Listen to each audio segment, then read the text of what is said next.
Happy holidays! Me again. And we just had our annual NCIS holiday episode. So without further ado, let's get down to the reviewing. Okay, first up, the teaser, aka the first part of the episode, was so cool. Like, grade A creepy. When I was watching it, I was like so sure that the guy who had made the video was like still in the house and he was just waiting there for the other guy to get up and watch the video. And then he'd come up behind him with a butcher knife and the whole thing would turn into like a slasher movie. So the whole time I'm yelling at my TV, turn around, turn around, turn around. It was really good, but it reminded me more like they were setting up a Halloween episode. Okay, I really don't know what my general opinion is of the DA lady, but did you notice in the squad room she looked like really pale, like scary pale. And that's coming from me. Sometimes when I edit these things, I look like I'm disappearing into the wall. Moving on, I kind of love-hate the scene with the pale lady and Ziva, and DA lady's fishing to see if she can sink her teeth into Denozo when Ziva's all awkward. Oh gosh, I'm sorry. Are you guys like, you know...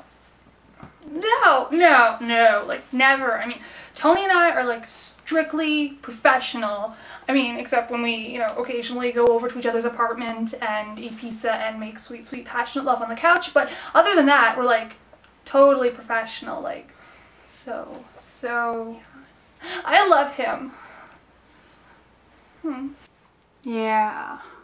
Anyway, and I would like to make the point that though Tony losing his sense of humor for like the whole episode was a big deal, him not hitting on the hot DA, pale as she was, is not. Tony is just getting more aware of his territory as the beta male. Gibbs gets the gingers and Tony gets the blondes, the brunettes, and the occasional transvestite.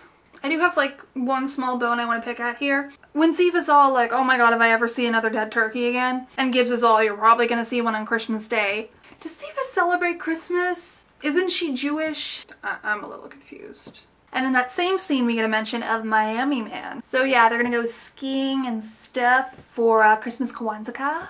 Yeah, it's officially on my letter to Santa Claus that this not be another Rivkin. Okay, I want to say that I love the scene with insightful Jerry and Abby in her lab. I love little bits of McAbby in all their forms. And I love how in the end Abby tells Tony to stay away from Jerry because he has ways. Now I want to talk a little bit about Insightful Jerry. Insightful Jerry is a breed of character that writers seem to like to use when they need a character that can point out things and say things that it would be weird if the other characters said to each other, and also so they can just have an outsider's perspective to the characters' behaviors and relationships. You remember that like perky Pollyanna girl that was in jet lag and kept talking to Tony and Ziva about their relationship and how they were around each other and how they completed each other and stuff like that? It's a similar situation here, except thankfully Insightful Jerry does not annoy me as much as that Pollyanna girl did. This is probably due to the fact that Insightful Jerry is kind of a joke. You know, he freaked out Abby, he freaked out Ziva, and he made Palmer cry.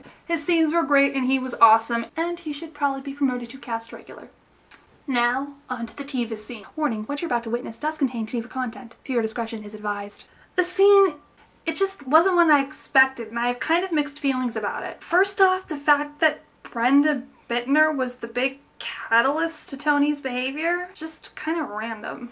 I was just slightly disappointed when I realized I was like 99% sure that this is a scene that had been hinted at in a spoiler we got a little over a month ago. And in the quote, Michael Weatherly kind of hyped the scene up a bit. And I guess I was expecting something a little bit more something. I don't know.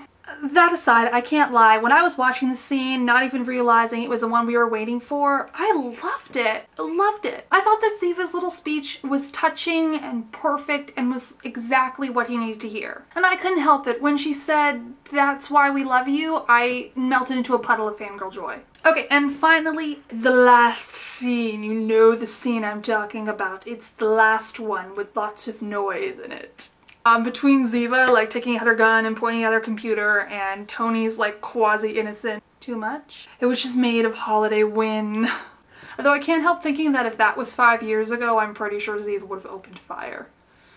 Okay, so in closing, it was good. I think I liked it. I was pleasantly surprised. I think it was an above average episode.